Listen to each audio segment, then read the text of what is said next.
Recuerdan que la semana pasada nosotros en Efesios 1:15 hablamos de lo que era la iglesia, ¿cierto? Era el pasaje o el título era Gracias por la fe y el amor de los lectores, o una iglesia de Cristo. Si ustedes ven sus trípticos, hoy día el tríptico de la iglesia dice que el título de la predicación de hoy día es Una mirada bíblica a la oración. Pablo en este pasaje dice: no ceso de dar gracias por vosotros, haciendo memoria de vosotros en mis oraciones. Pablo era parte de la iglesia de Jesucristo, ¿cierto? Y oraba por sus hermanos. Es importante entender esto, hermanos. Pablo era una persona que conocía a Dios, tal y como Dios era, y mucho más que nosotros. Pablo fue instruido por Cristo durante 3 años, compartió con él, y básicamente nosotros, la gran cantidad de doctrina que tenemos hoy día bíblica viene directamente de lo que escribió Pablo, lo que conocemos hoy día. Ahora, cuando nosotros empezamos a tratar de profundizar lo que dice el texto, o tratando de transportarnos a la carta de Pablo, nosotros sabemos que él está dando gracias por vosotros, ¿cierto? Haciéndole entender que Pablo anteriormente había escuchado buenas noticias de Efesios, ¿cierto? De la iglesia de Efesios, que era una iglesia trabajadora, ¿se acuerdan? La semana pasada, que era una iglesia que daba frutos como una iglesia de Jesucristo, una iglesia santa, una iglesia que trabajaba, que predicaba, que amaba a sus hermanos, ¿cierto? Que tenía las características de una iglesia cristiana verdadera. Por eso Pablo dice: y no ceso de dar gracias por vosotros. Aquí le estaba dando gracias a Dios, y dice: haciendo memoria de vosotros en mis oraciones. Entendemos entonces que Pablo era una persona que oraba mucho, y en sus oraciones daba gracia ¿por quién? Por la iglesia. Nosotros tendríamos que dar gracias a Dios en nuestras oraciones por nuestros hermanos y por todos aquellos hermanos que hoy día están predicando la palabra de Dios, ¿cierto? Que lamentablemente es la minoría de las iglesias. Volviendo a tratar de comprender por qué Pablo oraba, nosotros tenemos que hacernos ciertas preguntas. Pablo conocía a Dios, y volvemos a esto. Pablo conocía profundamente a Dios, ¿cierto? La consulta es: ¿Pablo conocía la soberanía de Dios? Pablo sabía de los atributos de Dios que nosotros estamos dando en el discipulado, ¿cierto? Pablo se lo sabía todo. Nosotros no sabemos nada en comparación a Pablo. Muy profundamente conocía la soberanía de Dios. Pero aún así, Pablo oraba fervientemente. Ahora, si nosotros tomáramos el ejemplo de Pablo, tendríamos que entender lo siguiente. Si Pablo entendía la soberanía de Dios, ¿cierto? En ese sentido entendemos que, por ejemplo, Dios es todopoderoso, ¿cierto? Todo el poder le pertenece a Dios. Toda cosa que se mueva está básicamente creada por Dios, y Él controla todo el poder, ¿cierto? Para Dios, entonces, no hay nada imposible. Y Dios hace lo que quiere hacer, ¿cierto? Si Dios quiere destruir el universo, y lo destruye. En eso entendemos que Dios es soberano, porque todo el poder se somete a la autoridad de Dios, ¿cierto? Entonces, Dios ejerce ese poder conforme a su voluntad. Ese todo poder que tiene Dios, Dios lo hace, lo manipula, lo manda como Él quiere. Eso quiere decir que Dios es soberano. Entonces, si Dios decide finalmente todo, por ejemplo, Dios decide si uno de nuestros hijos se va a enfermar. Dios lo decide. ¿Está en sus manos? Sí. Dios decide que, por ejemplo, que mi papá decidió que mi papá se muriera de cáncer. Si Dios hubiera no querido que mi papá falleciera de cáncer, ¿podría haberlo hecho? Sí. Pero falleció de cáncer, ¿por qué? Porque finalmente todo está supeditado a la voluntad de Dios. Yo entiendo, entonces, como hijo de Dios, que a mi papá se lo llevó Dios. Porque Él es el que manifestó esta enfermedad, Él permitió, y en su voluntad estaba. Comprendiendo eso, Entonces, si Dios tiene todo el control de las cosas que van a pasar y de las que no van a pasar, ¿por qué tenemos que orar? Cuando uno se ve enfrentado a la soberanía de Dios, una de las primeras preguntas que se hace, entonces, ¿para qué voy a orar? ¿Qué sentido tiene que yo ore? Si finalmente Dios va a hacer lo que Él quiere hacer, ¿cierto? Si hay una persona enferma y Dios no lo quiere sanar, aunque yo ore 600 días, no va a sanarlo, si es que Dios no lo quiere, ¿cierto? Pero si Dios quiere sanarlo, aunque yo no ore, Él lo va a sanar igual. Entendiendo esto, Dios hace lo que quiere hacer. Ahora, volvemos a lo mismo. ¿Por qué entonces nosotros deberíamos orar? Pablo entendía que Dios es soberano, ¿cierto? Pablo entendía este tema de que Dios salvaba a quien quería salvar. Pablo lo entendía porque era Dios el soberano. Pero aún así Pablo oraba y no cesaba de orar. Entonces, en este pequeño pasaje nosotros tenemos algo que entender. Tenemos algo que profundizar para que en nuestro caminar de santidad podamos practicar, podamos vivir en conformidad a lo que Dios establece. ¿Cierto? Miren, la soberanía de Dios, y este tema es importante entenderlo. Cuando nosotros en nuestra parte lo vamos a poder profundizar en el discipulado.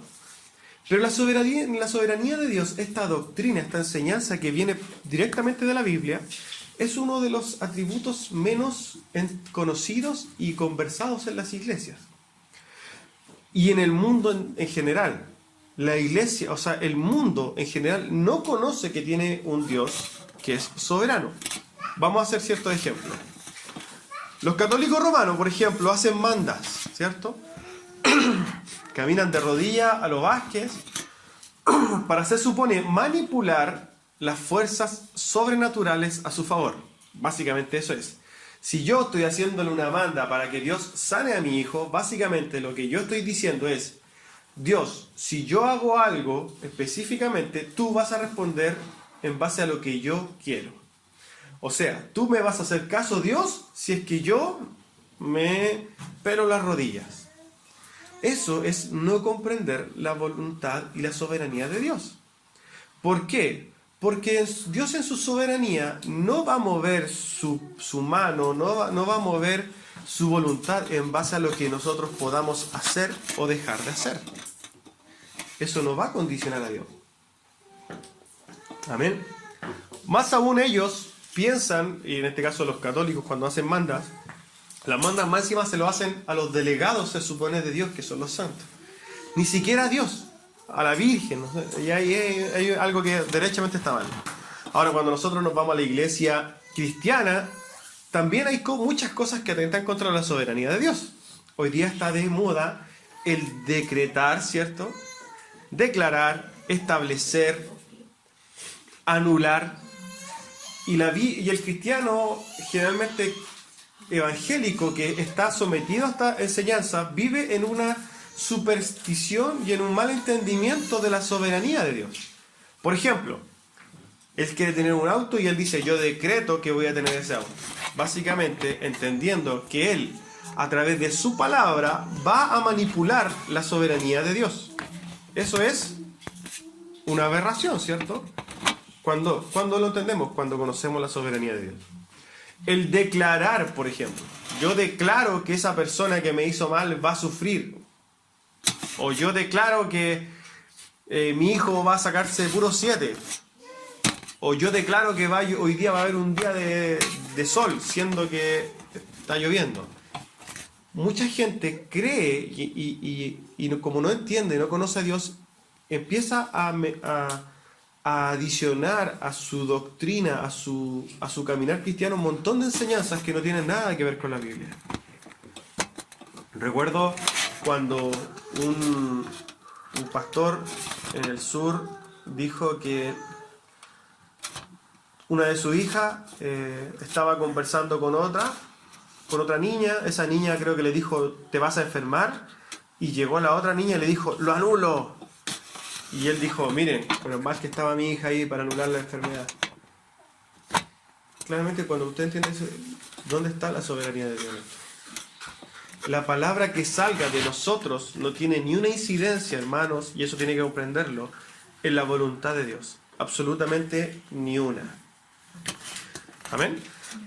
Por ejemplo, también en las iglesias cristianas, sobre todo, se acostumbra, por ejemplo, a repetir oraciones para cortar ciertas maldiciones.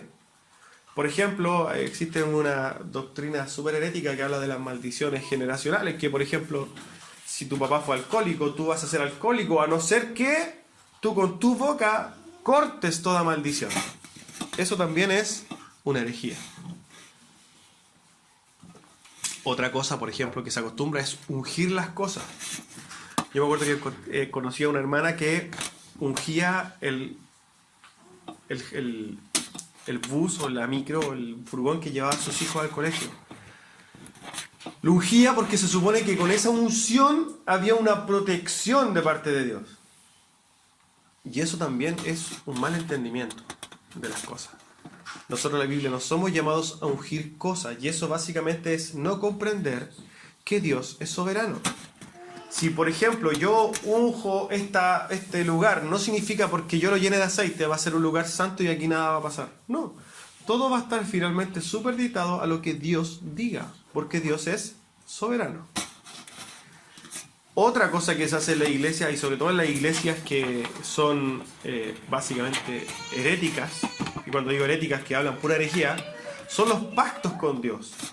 No sé si ustedes han escuchado esto, pero es cuando, por ejemplo, se levantan estos predicadores ladrones que dicen, bueno, venga y pacte con Dios, dejes una cantidad de dinero y prueba a Dios. Por ejemplo, ¿qué es lo que quieren? Que uno diga, Señor, yo tengo problemas económicos, pero como yo te voy a dar 100.000 pesos, tú me vas a solucionar mis problemas económicos. Y se supone que con dinero tú pactas y obligas a Dios. Y eso también es una herejía, porque nosotros no podemos obligar a Dios a nada, ¿cierto? Sabemos que muchos hermanos piensan que pueden mover la mano de Dios con sus oraciones. O sea, que si yo oro día y noche por una situación, Dios me tiene que responder sí o sí. Por ejemplo, yo hoy día digo, no sé, entiendo que tengo un problema con un hijo, no sé, que es homosexual.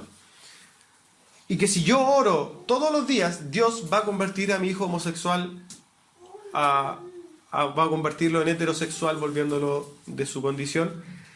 Pero básicamente cuando se sienta a orar, esas personas entienden que ellos pueden manipular o pueden mover la mano de Dios. Y eso tampoco es real. Amén. Todas estas cosas de las que hablamos atentan directamente contra la persona de Dios. Porque Dios es el creador del cielo y de la tierra, hermano. Dios es el que lo creó a usted, el que me creó a mí, el que ha creado todo lo conocido. No hay nada en nosotros que pudiera cambiar la voluntad de Dios. Dios, todos sus decretos los estableció desde antes del tiempo. Antes que nosotros fuéramos creados, antes de la fundación del mundo, todos los decretos de Dios estaban establecidos. ¿Amén? Ahora, volviendo a la pregunta. Si no hay nada que nosotros podamos hacer para manipular a Dios, ¿por qué deberíamos orar entonces? Las respuestas a esta relación las vamos a analizar en este sermón. ¿Ya? Primero, comprendamos que Dios siempre es soberano y siempre hará lo que Él decrete, ¿cierto? Todo está decretado por Dios. Lo primero que nosotros deberíamos comprender al momento de orar es, ¿podríamos nosotros orar a un ser que no sea soberano sobre todas las cosas? Por ejemplo, si yo creo la estufa, esa estufa no tiene ni un poder sobre nada. ¿Sería yo cuerdo al orarle a la estufa que no tiene una incidencia en absolutamente nada? No, sería básicamente una oración totalmente vana. Cuando nosotros nos encontramos con la soberanía de Dios, nosotros debemos comprender que el hecho de que Dios sea soberano sobre todas las cosas debe darnos seguridad de que nosotros podemos orarle a Él. ¿Por qué? Porque si Dios en su soberanía decide Él oír mi oración y darme el favor y ayudarme, no hay nada ni nadie en el universo, en el cosmos y en las energías que se va a anteponer a Él.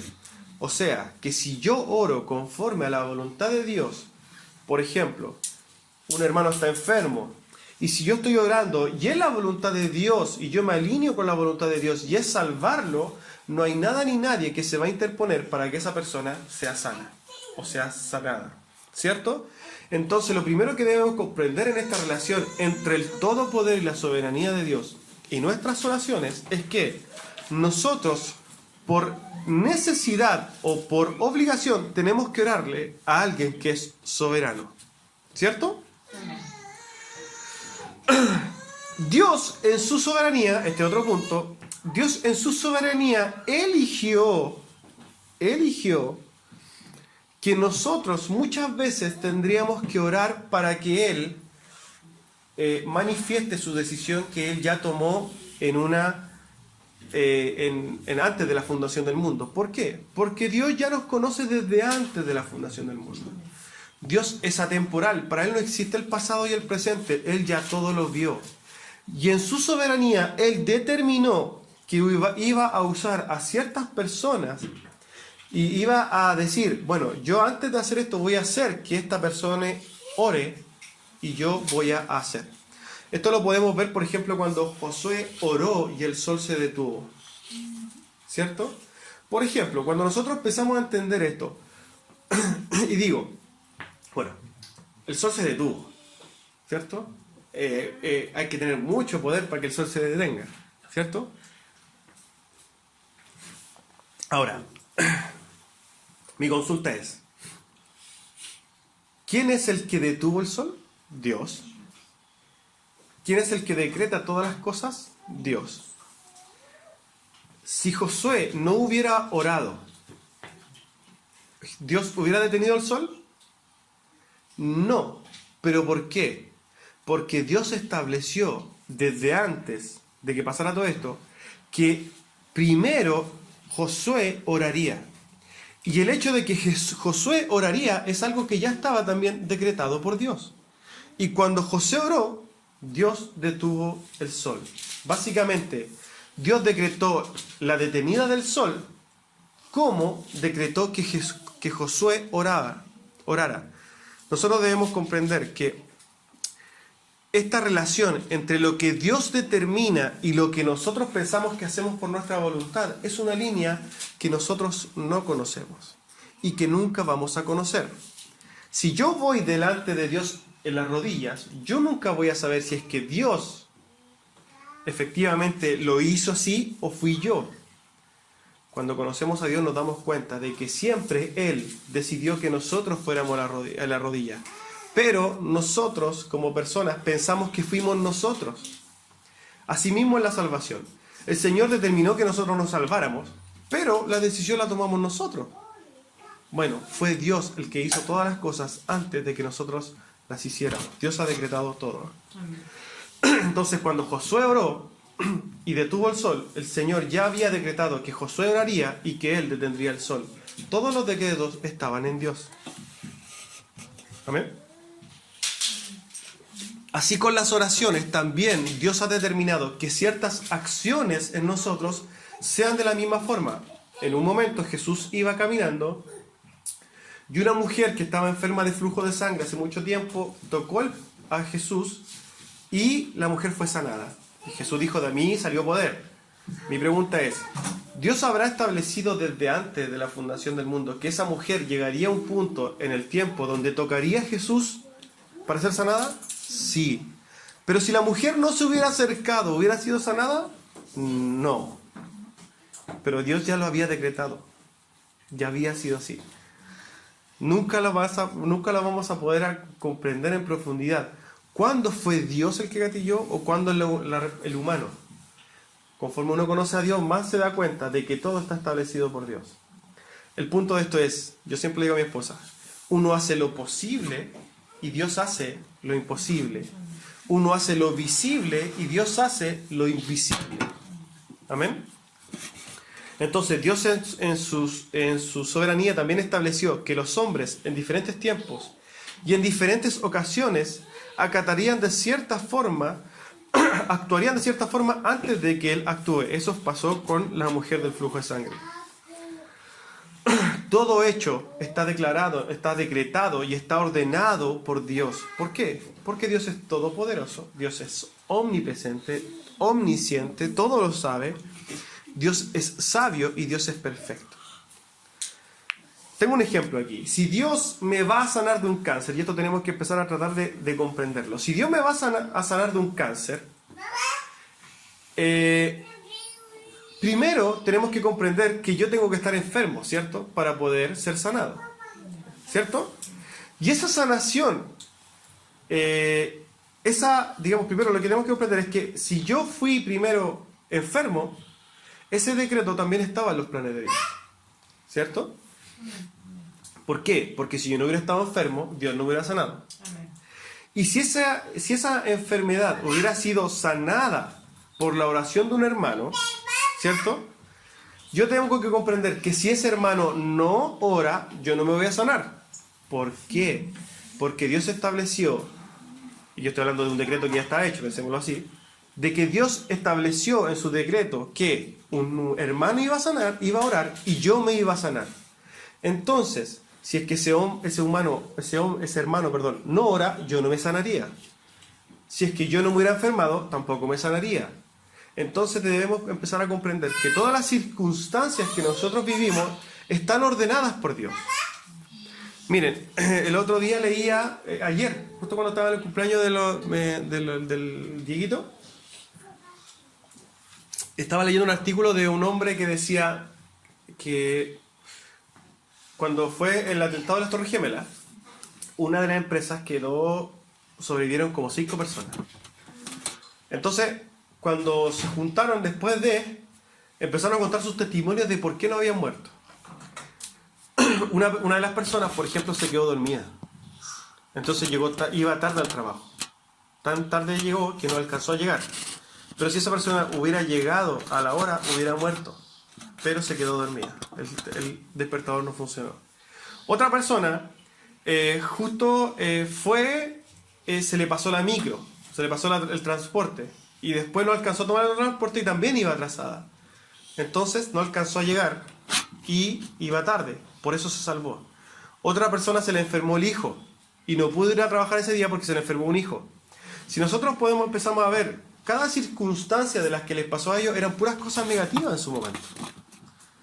Me quedé dormido, qué terrible. Pero a veces quedarte dormido, que es una terrible noticia, porque estás llegando tarde a tu trabajo, básicamente te salvó la vida.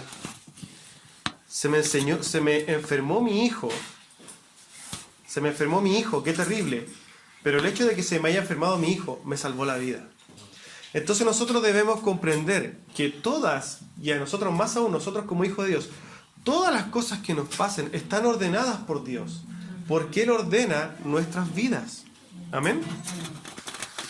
Entonces, lo que nunca vamos a saber es dónde está la línea de la voluntad humana, donde nosotros decidimos hacer las cosas. Y dónde está la línea entre esa decisión y la línea donde Dios está ordenando todo. Básicamente nosotros debemos comprender que siempre Dios está ordenando todo, pero que nosotros somos libres. En la teología siempre ha estado esta discusión. ¿Dónde está esta línea? La verdad es que nadie la sabe. Solamente la sabe Dios. Amén. Como volvemos a decir, y recuérdense de esto, nosotros hacemos lo posible y Dios hace lo imposible. Nosotros hacemos lo visible y Dios hace lo invisible. Así funciona. Miren, Oswald Chambers tiene este juego de palabras y dice lo siguiente: si por medio de un corazón quebrantado Dios puede llevar a cabo sus propósitos en este mundo, entonces, ¿por qué no darle gracias a Dios por haber quebrantado el mío? Se lo vuelvo a decir. Si por un corazón quebrantado Dios puede hacer o llevar a cabo sus propósitos en este mundo, ¿cómo yo no le voy a dar gracias a Dios por haber quebrantado el mío? Básicamente es acción y consecuencia, pero antes está la acción, ¿cierto? Es lo mismo que hace Dios. Dios nos lleva por ciertas partes de la vida donde nosotros llegamos a un punto en el cual fuimos formados por estas cosas y nosotros nos transformamos en herramientas de Dios. Ahora, si no hubiéramos caminado por esto, nunca seríamos herramientas de Dios. Pero estamos ordenados así por Dios. ¿Amén? Ya bueno, comprendiendo entonces que Dios siempre es soberano, ¿qué función cumple la oración en nosotros entonces? Si sabemos que está todo ordenado por Dios. ¿Qué nos dice la Biblia? ¿Cuál es el objetivo entonces de orar? Y vamos a ver varios aspectos por los que orar. Por eso, y básicamente el corazón de este mensaje es la oración. Bíblicamente, primero debemos orar por obediencia. Primera de Tesalonicenses 5, 16, 18 dice, y no lo busques si quieres lo anotar: estad siempre gozosos, orad sin cesar, dad gracias a Dios en todo, porque esta es la voluntad de Dios para vosotros en Cristo Jesús. Cuando dice orad, está hablando en un imperativo, es un mandato. Y le dice, estad gozosos también. Nosotros como hijos de Dios, ¿por qué deberíamos estar gozosos? Primero, porque estamos en manos de un Dios amoroso, de un Dios perfecto, de un Dios todopoderoso y soberano. Nosotros no deberíamos estar amargados por las circunstancias, sino que debemos entender la mano de Dios detrás de nuestras circunstancias. Amén. Y dice, bueno, estando gozosos, oren todo el tiempo. Y después dice, dad gracias. ¿Cierto? Obedezcamos, demos gracias a Dios, oremos sin cesar y estemos gozosos en Cristo. Colosenses 4:2 dice, perseverad en la oración. Y en Lucas 6:27 dice, pero a vosotros les digo, amad a vuestros enemigos, haced bien con los que les aborrecen y bendecid a los que os maldicen y orad por los que los calumnian. Nosotros cuando decimos y comprendemos lo que está pidiendo Dios, es que básicamente muchas veces Dios usa gente que se va a poner en contra nuestra para también llevar a cabo un propósito en nosotros. Ya sea de hacernos crecer, de trabajar nuestro orgullo o trabajar quizás nuestro carácter. O definitivamente formar ciertas situaciones para llevarnos a otra situación. Dios nos dice que incluso por ello deberíamos orar. El punto es, deberíamos orar siempre porque es un mandato de Dios. ¿Ya? Segundo punto, es un ejemplo dado a nosotros.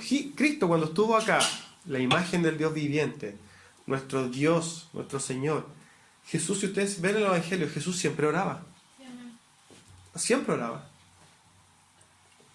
Ahora, ¿Jesús necesitaba orar?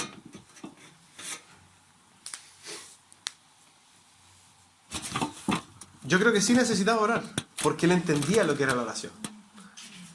Ahora, si Jesús nunca hubiera orado, ¿hubiera seguido siendo Dios? Sí. Pero ojo, él oraba. Y yo entiendo que sí necesitaba orar, por eso lo hacía. Porque él comprendía la profundidad de lo que significa orar. No como nosotros. ¿Ya? Tercero, y aquí vamos a desarrollar esto, es porque es una invitación de Dios a muchas cosas para con nosotros. Y espero que a través de este punto nosotros podremos comprender la profundidad de lo que significa la oración. La primera invitación, y aquí no está tampoco en un orden jerárquico, sino que está en un orden está sin orden, está tomando muchos puntos. La primera invitación entonces es, por ejemplo, a encontrar paz. En Filipenses 4, 6 al 7 dice, por nada estéis afanosos, sino sean conocidas vuestras peticiones delante de Dios en toda oración y ruego, con acción de gracias, y la paz de Dios, que sobrepasa todo entendimiento, guardará vuestros corazones y vuestros pensamientos en Cristo Jesús. Primera invitación, a encontrar paz. ¿Cuántas veces nosotros nos hemos estado desalentados, turbados, afanados, como dice ahí, estresados, preocupados? La oración es un lugar de refugio, es un oasis donde nosotros podemos, y aquí vamos a verlo, donde vamos a encontrar una cantidad de cosas. Lo primero es encontrar esa paz que sobrepasa todo entendimiento. Amén. Es una invitación también a que le demos gracias a Dios. Estad siempre gozosos, nos dice el Señor, y dad gracias a Dios, y lo dice en muchas partes. Charles Spurgeon dice al respecto: lo que tú sepas o lo que pienses, la verdad que no importa, a menos que te lleve a glorificar a Dios y a ser agradecido. ¿Por qué? Porque todo lo que nosotros podamos saber de Dios, todo lo que nosotros podemos conocer de Dios, debería llevarnos a nosotros a cada vez ser más agradecidos de Dios. Porque conforme más conozcamos de Dios, conforme más conozcamos a Dios, más nos vamos a dar cuenta de que todo es gracia de Dios, un regalo. Por eso nosotros deberíamos ser agradecidos. Es una invitación a adorarle, a alabarle. Isaías 25:1 dice: Jehová, tú eres mi Dios, te exaltaré, alabaré tu nombre, porque has hecho maravillas. Tus consejos son verdad y firmeza. Es un momento también para nosotros rendirle a Dios el honor que Él merece. Ahora, yo espero que usted alguna vez haya hecho una adoración, pero desde lo más profundo de su corazón. Y créame que cuando usted adora desde lo más profundo de su corazón, Dios no va a cambiar, no va a ser más ni menos Dios. Pero en usted va a pasar algo que usted no va a entender. Y va a salir con un gozo de ahí, va a salir con una paz, una tranquilidad, una llenura que no tiene entendimiento. Es una invitación también para que en el momento donde Él nos oye. 1 Juan 5:14 dice: y esta es la confianza que tenemos en Él, que si pedimos alguna cosa conforme a su voluntad, Él nos oye, Él nos escucha.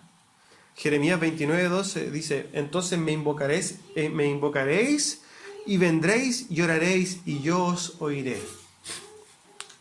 Más adelante vamos a ver que Dios no escucha las oraciones de todos, pero Dios escucha nuestras oraciones.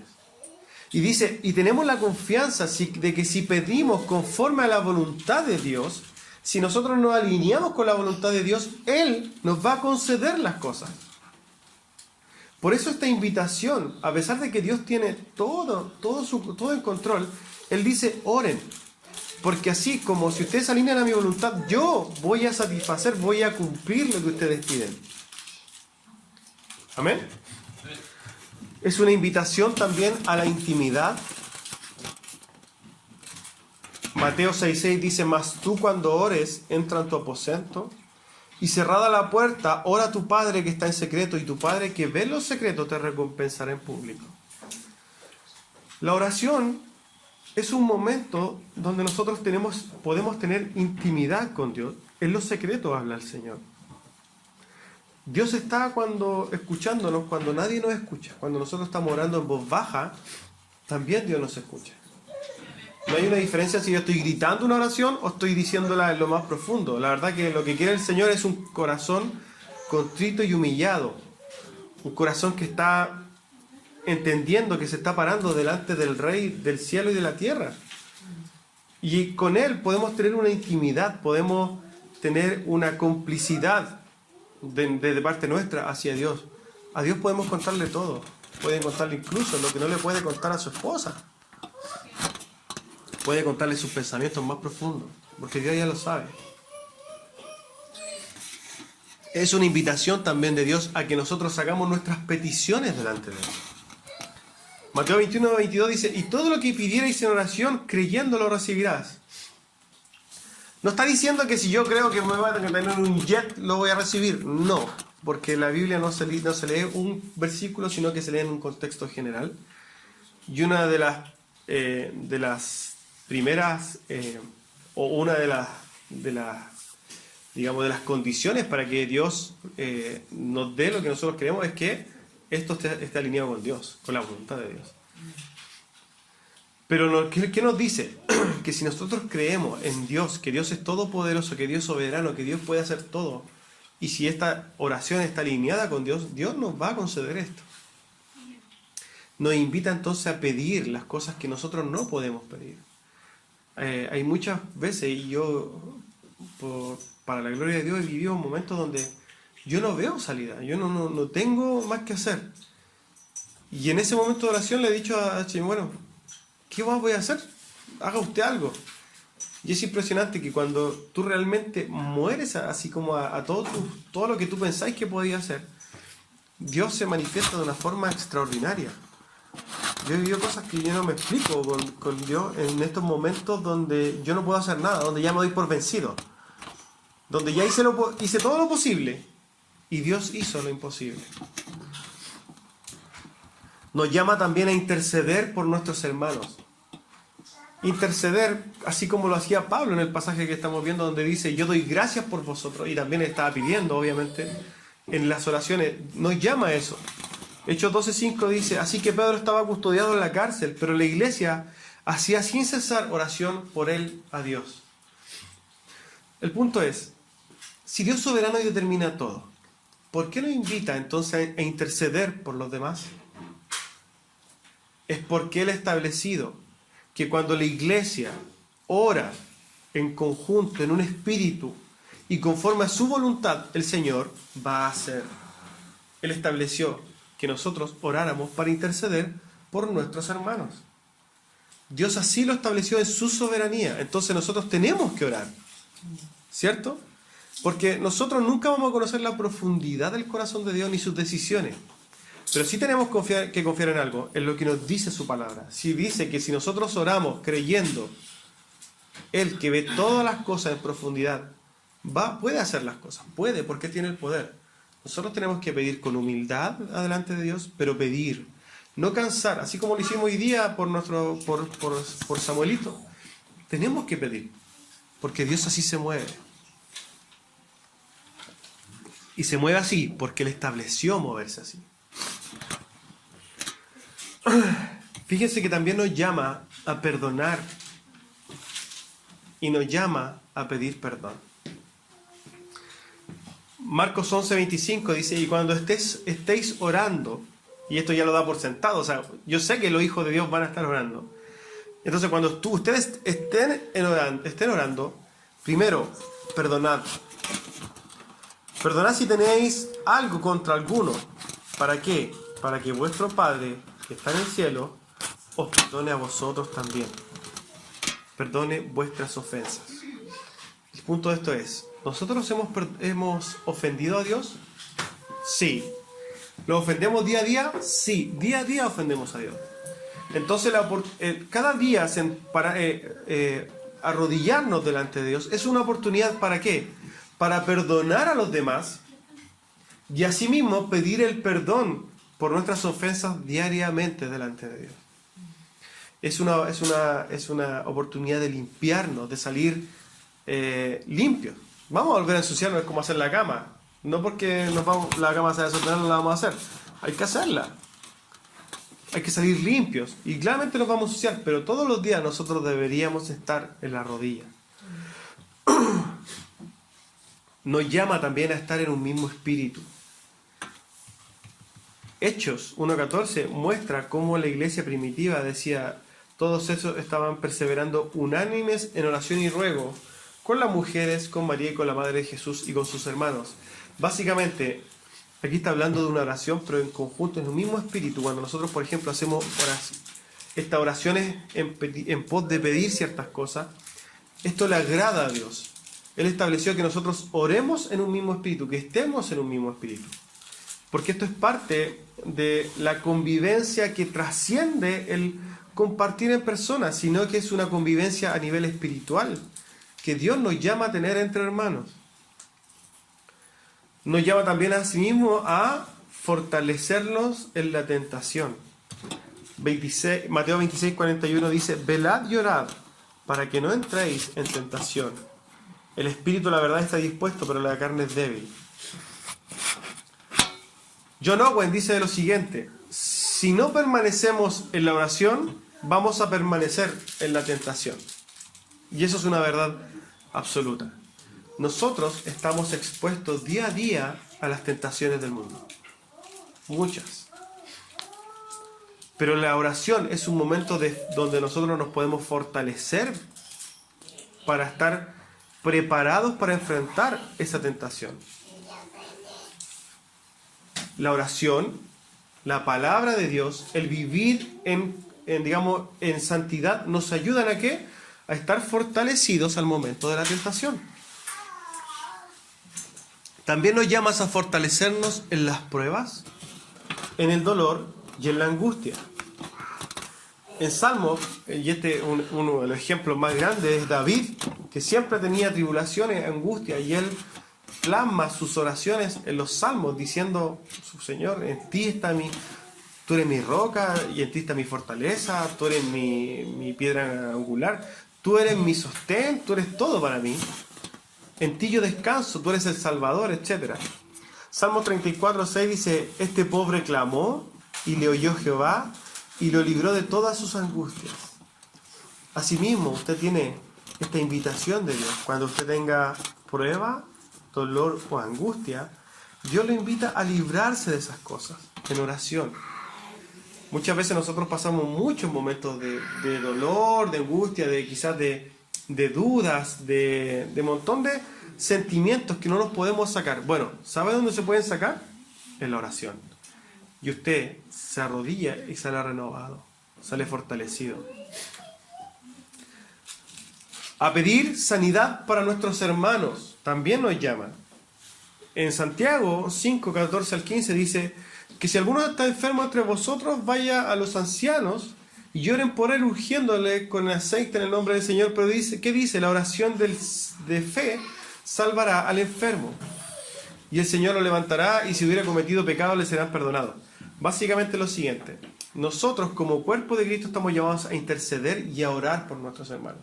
Ahora, ¿Dios se va a mover conforme a su voluntad? Sí, pero Dios también estableció que nosotros oráramos por nuestros hermanos, así como lo hicimos hoy día. Si usted se fija, hay un montón de aspectos por los cuales nosotros deberíamos estar en la rodilla. Hay un montón de cosas en las cuales nosotros deberíamos ir directamente a oración, que es una invitación de Dios directamente a hacer todas esas cosas. Y digo invitación haciéndolo suave, porque básicamente es una obligación para nosotros ir a hacer todas esas cosas. La oración también nos da la oportunidad de alinearnos con la voluntad de Dios. Martín Lutero dijo lo siguiente: la oración no es para cambiar los planes de Dios. ¿Por qué? Porque los planes de Dios son perfectos, sino que es para confiar y descansar en su soberana voluntad. Cuando nosotros nos acercamos a orar, y tenemos, por ejemplo, una petición, ¿qué deberíamos hacer? Señor, pedir humildemente que Él haga en base a esta inquietud que tenemos, este problema, y presentarle todos nuestros argumentos. Señor, me acuerdo que la tía cuando pedía por una casa. Señor, necesito una casa, ¿por qué? Porque voy a tener otro hijo, la casa donde estamos viviendo tiene una pieza, necesitamos más espacio y la necesito de esta forma, ¿por qué? Y le presentaba sus peticiones delante de Dios. Pero después de pedir todo lo que tú pidas, di: pero Señor, que su voluntad se haga y que yo la pueda comprender y que yo me pueda alinear y que yo pueda conocer y descansar en usted. Porque finalmente nosotros tenemos que confiar en que ese Dios al que nosotros oramos es grande, es inmenso, es maravilloso y es sabio y es perfecto. Entonces nosotros no deberíamos estar tan interesados en lo que nosotros queremos, sino que en lo que Dios quiere para nosotros. Amén. Básicamente, cuando nosotros vemos este tema, podemos comprender que la oración es un asesino de nuestro orgullo. Nuestro orgullo, básicamente, es trabajado en la oración. El orgullo en sí mismo es algo que a Dios no le gusta de nosotros. Y que básicamente tiende a separarnos de Dios, no a juntarnos a Dios. Mientras más orgullosos somos, más alejados de Dios estamos. Pero mientras menos orgullosos somos, porque siempre vamos a ser orgullosos, más nos acercamos a Dios. ¿Ya? Ahora, en este sentido, el orgullo, ¿qué nos dice? El orgullo de Humberto. El orgullo de Humberto dice: bueno, tú sabes lo que tú realmente necesitas. Tú sabes lo que te hace feliz. tú sabes lo que te conviene, Humberto.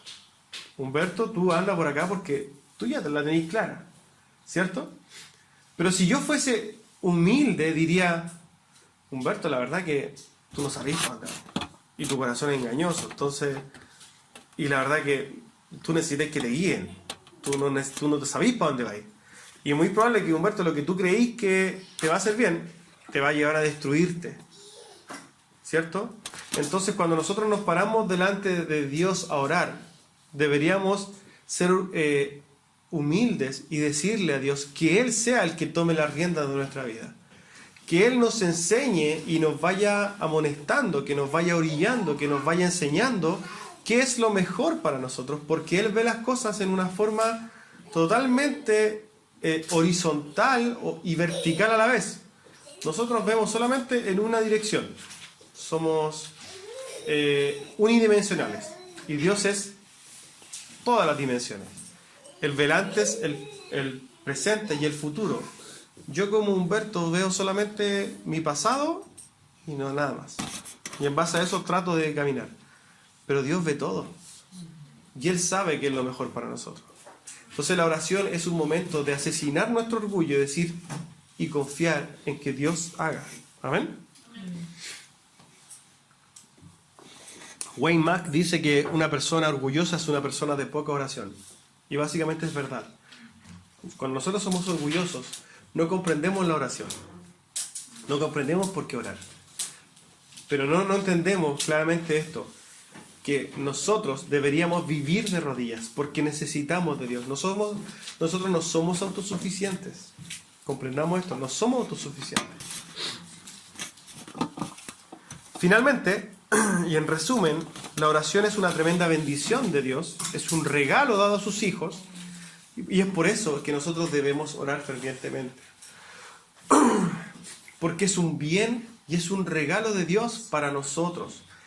Cuando nosotros nos arrodillamos delante de Dios, nosotros somos los bendecidos. Nosotros nos bendecimos a Dios, Dios va a seguir siendo el mismo Dios, pero los que van a ser cambiados y transformados somos nosotros. ¿Amén? Ahora, hay ciertas condiciones para que una oración sea escuchada. Amén. La primera condición para que una oración sea escuchada, y esto es lo que ha establecido el Señor en su palabra. La primera condición es que nosotros seamos hijos de Dios. Proverbios 15:29 dice, el Señor está lejos de los impíos para escuchar las oraciones de los justos. Hace un símil, una comparación. El Señor está lejos de los impíos, ¿para qué? Porque está escuchando la oración de los justos. Proverbios 28:9 dice, el que aparta su oído para no oír la ley, en este caso los que no tienen nada de ley, su oración también es abominación delante de Dios. Primera de Pedro 3:12 dice, porque los ojos del Señor están sobre los justos y sus oídos, los de Dios, atentos a las oraciones de los justos, pero el rostro del Señor está en contra de aquellos que hacen el mal. Amén. Entonces, tenemos que comprender que nosotros estamos en una situación privilegiada respecto del mundo, porque la gente ora, hace repeticiones y un montón de cosas pensando en que sus oraciones son escuchadas. Y usted cuando habla y le predica a alguien y dice, y esa persona no conoce a Cristo y dice, no, es que yo oro, va a poder hacer muchas oraciones, pero Dios no está escuchando esa oración. Pero nosotros como hijos tenemos la seguridad que Él nos oye. Es un tremendo privilegio. Ahora, claramente cuando comprendemos que Dios es omnipresente y omnisciente, Él está escuchando las oraciones de los impíos, pero lo que quiere decir el texto es que Él no las considera. Porque claramente Él las escucha en su omnipresencia, ¿cierto? Pero Él no las considera. Hace esta diferencia. Yo no las oigo, básicamente, no las tomo en cuenta. Y de hecho son abominación delante de mí.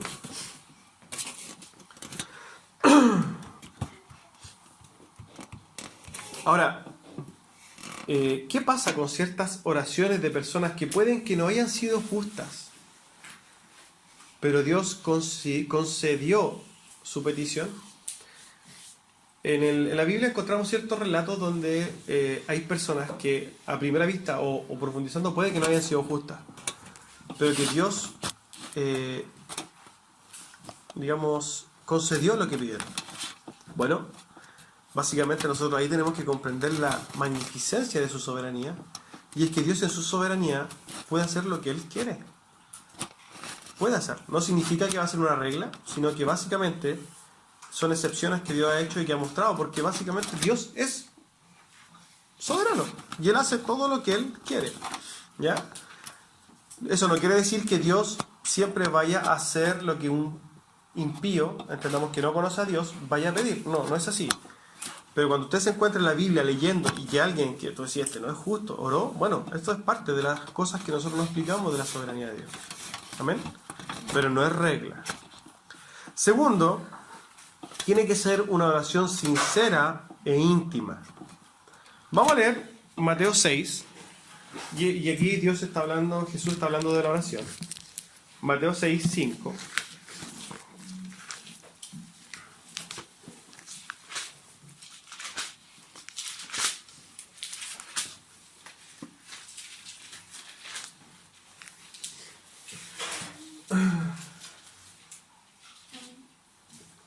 Dice ahí el texto, Jesús enseña sobre la oración.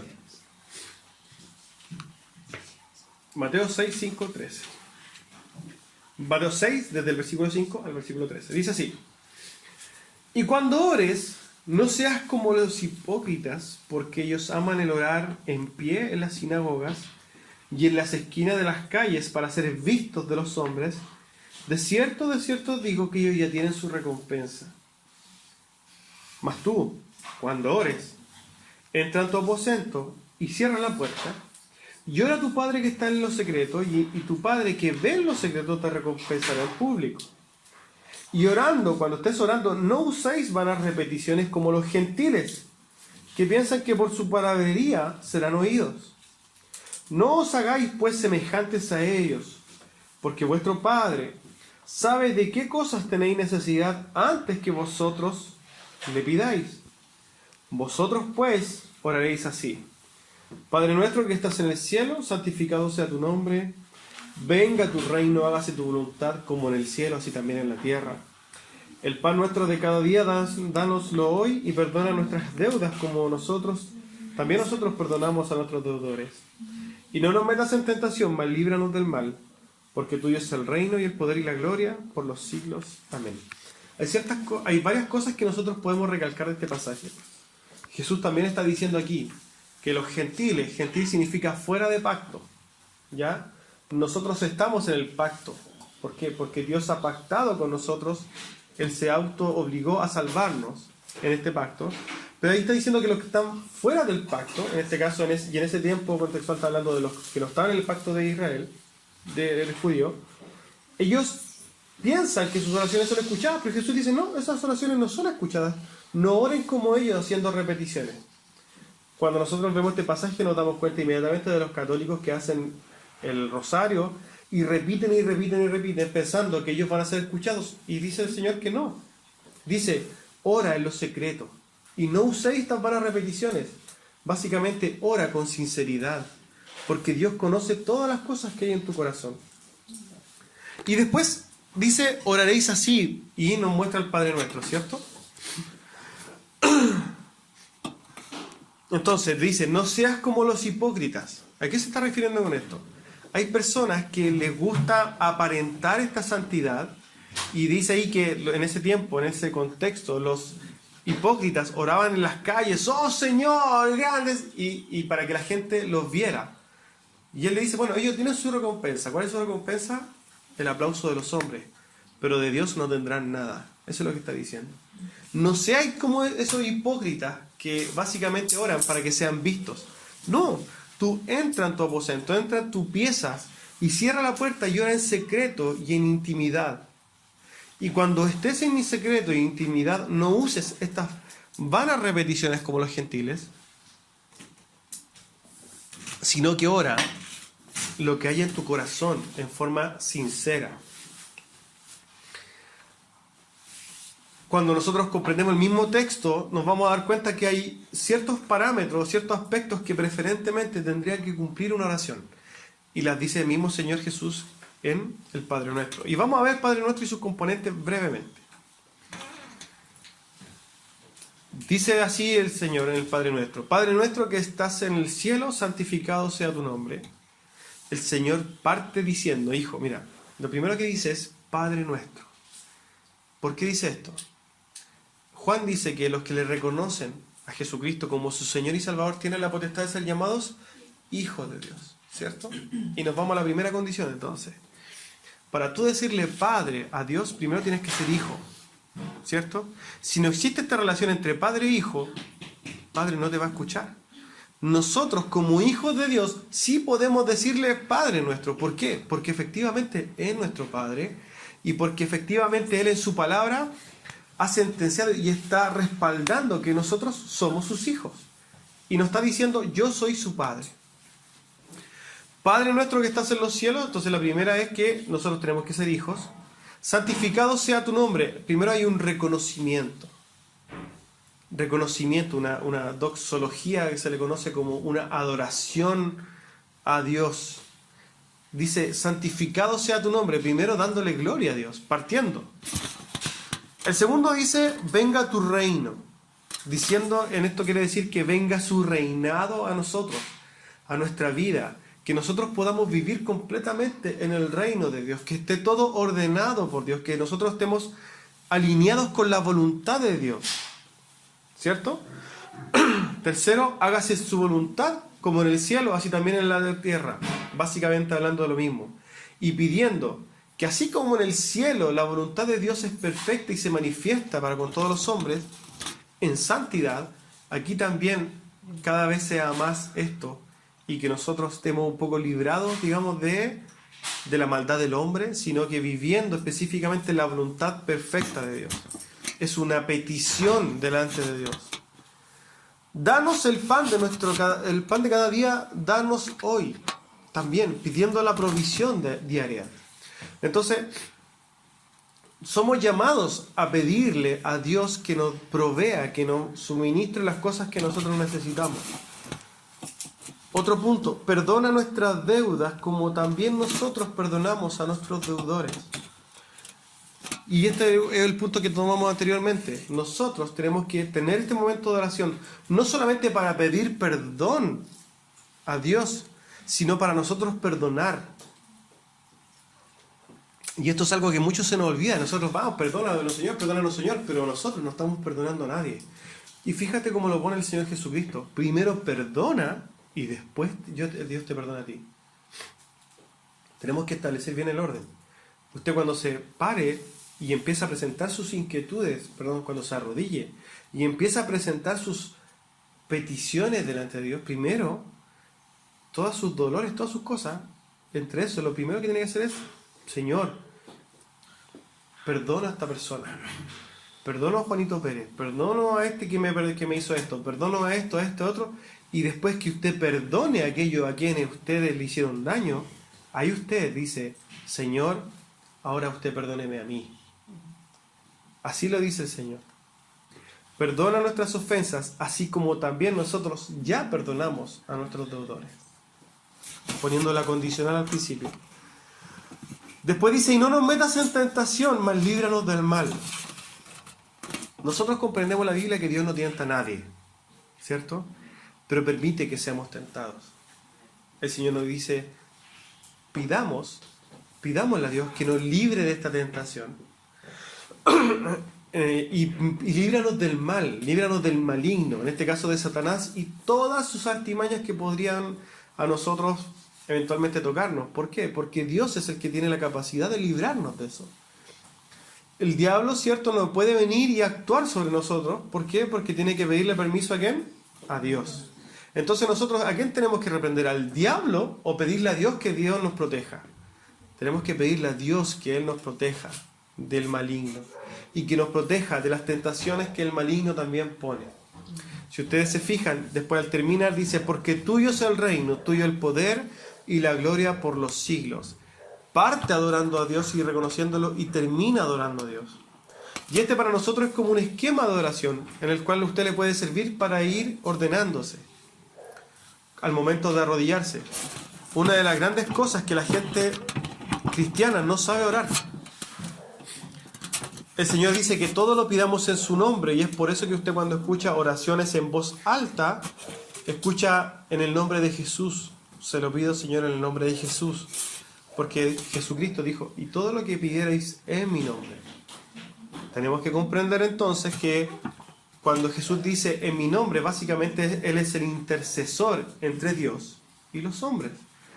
1 Timoteo 2:15 dice, porque hay solo Dios y un solo mediador entre Jesucristo entre Dios y los hombres, este es Jesucristo. Entonces Jesucristo cumple la función de mediador entre el Padre al cual nosotros le estamos orando y nosotros. Por eso en el nombre de Él, en las obras de Él, en los méritos de Jesucristo es que nosotros nos paramos o nos arrodillamos delante de Dios. Hay mucho que decir y desarrollar respecto de la religión judía respecto a esto, pero esto yo creo que va a ser en otro mensaje, donde donde Jesús básicamente nos abre el lugar, nos abre el acceso al lugar santísimo, donde está la presencia de Dios. Hoy día a través de Él podemos entrar. Entonces, el Padre Nuestro establece ciertos parámetros y cierto orden, ¿cierto? Adoración, petición, alabanza, la petición de la provisión, perdonar y el ser perdonado, ¿cierto? Pedir que se haga la voluntad de Dios y terminar siempre con adoración a Dios. ¿Amén? Cuarto punto, como a modo de requisitos para que una oración sea oída, y esto es para los hombres, lo dice así claramente la Biblia, dice que si estás casado claramente y eres hombre, tú tienes que respetar a tu mujer. Y es importante hablar de estas cosas cuando hoy día estamos en un contexto donde está de moda el feminismo y donde el feminismo ataca al cristianismo de machista, ¿cierto? Y como que le quita el lugar a la mujer, pero básicamente Dios le ha dado un lugar de honor a la mujer y un lugar de cuidado especial a la mujer. Y es tanto así que Dios le dice a los hombres, vosotros maridos igualmente vivid con ellas sabiamente, dando honor a la mujer como un vaso más frágil y como coheredera de la gracia de la vida. ¿Para qué? Para que vuestras oraciones no tengan estorbo. Básicamente está diciendo Dios, mira, yo te voy a escuchar, hombre, pero antes, cuando tú te pares delante de mí en oración, preocúpate de honrar a tu mujer y tratarla como corresponde. Si es que no, tus oraciones van a tener estorbos delante de mí. Van a haber cosas que tú vas a tener que solucionar antes, pedir perdón, para después pararte delante de la presencia de Dios. Como quinto punto, es pedir conforme a la voluntad de Dios. Y estas son las cosas que nosotros menos hacemos. Santiago 4:3 dice respecto a la oración, vosotros pedís y pedís mal. Pedís y no recibís porque pedís mal, para gastar en vuestros deleites. Básicamente nos dice, le está diciendo ahí, ustedes están pidiendo, pero ustedes están pidiendo para gastar en sus deleites. Eso no es pedir conforme a la voluntad. Si usted quiere que su oración sea oída y sea respondida y sea concedida, primero empieza a orar bajo la voluntad de Dios. Ahora, ¿cómo conocemos la voluntad de Dios? Básicamente en este libro precioso, donde nos dice qué es lo que le agrada a Dios, y entendiendo que la voluntad de Dios es perfecta. La oración entonces, otro requisito es pedir conforme a la voluntad de Dios, y cuando nosotros pedimos conforme a la voluntad de Dios, tenemos que confiar en que la voluntad de Dios es, y esto es fundamental, confiar en que la voluntad de Dios es la perfecta, no la nuestra. Nuestra voluntad, nuestras formas de pedir las cosas conforme a nuestro corazón siempre van a estar erradas, siempre. Pero cuando nosotros buscamos la voluntad de Dios, nuestras oraciones van a tener éxito. Entonces, resumiendo, Dios es soberano y todopoderoso, pero tenemos que orar, ¿cierto? Dios hace lo que quiere, pero la oración es fundamental en la vida de un cristiano. No existe cristianismo sin oración. Nosotros tenemos un Dios soberano, pero la oración tenemos que orarla conociendo y entendiendo que tenemos un Dios soberano. Si Dios no es soberano, no sacamos nada con orar. Confiemos y descansemos en la voluntad soberana de Dios. Dejemos nuestras cargas en la oración, dejemos nuestras dudas, dejemos nuestros dolores, mostrémosle al Señor nuestra alegría, nuestras victorias. Es un momento de intimidad con Dios. Es un momento, hermano, que no tiene el privilegio el mundo de decir, estoy hablando con el Rey de Reyes, Señor de Señores, y estoy aquí sentado delante de su presencia y Él me está escuchando. Es un tremendo privilegio para nosotros. Tengo un pensamiento, ustedes saben que, y esto es para terminar, siempre termino con un pensamiento. Dice así: la oración es un regalo de Dios dado a su iglesia como un medio de gracia donde nosotros, sus hijos, podemos recurrir ante cualquier necesidad. Está de más decir que nuestras necesidades son infinitas. Desde recibir día a día el regalo de poder respirar, hasta cumplir ciertas aspiraciones que podríamos entender que más que una necesidad son un capricho. En ese sentido, es que Dios nos da la oportunidad de hablarle y nos da la seguridad de que Él está escuchando. El Rey de Reyes, el Señor de Señores, el Creador de todo lo creado, es aquel que está con nosotros en ese momento de intimidad. Qué maravilla más grande e inexplicable. Qué privilegio que ese Rey nos dé audiencia en cualquier momento que le necesitamos. Es para lamentarnos cómo nosotros desechamos y menospreciamos este regalo de nuestro Padre. Son incontables las veces que anteponemos cualquier pasatiempo vano antes que arrodillarnos ante Dios. No es necesario tener que llegar a pasar un momento de dolor o angustia o incertidumbre para tener una cita con Dios. No es una condición el estar pasando por un momento de iluminación o éxtasis para orar. Debemos entender el tremendo privilegio que es para nosotros el poder orar y que Dios esté escuchando. Es una oportunidad para poder agradecer todo lo que Dios nos da, para pedir por nuestras necesidades, para rendirle a Dios la honra que Dios merece. Es una oportunidad para fortalecernos en la debilidad o tentación. Es un lugar donde podemos dejar nuestras cargas, nuestras dudas, nuestros dolores y angustias. Es un oasis donde somos alimentados, donde somos renovados. No dejemos escapar entonces esta bendición. Entendamos que el estar a sus pies para nosotros es el lugar más alto y más sublime y más hermoso al que podríamos ir. Amén. Pónganse que vamos a ver.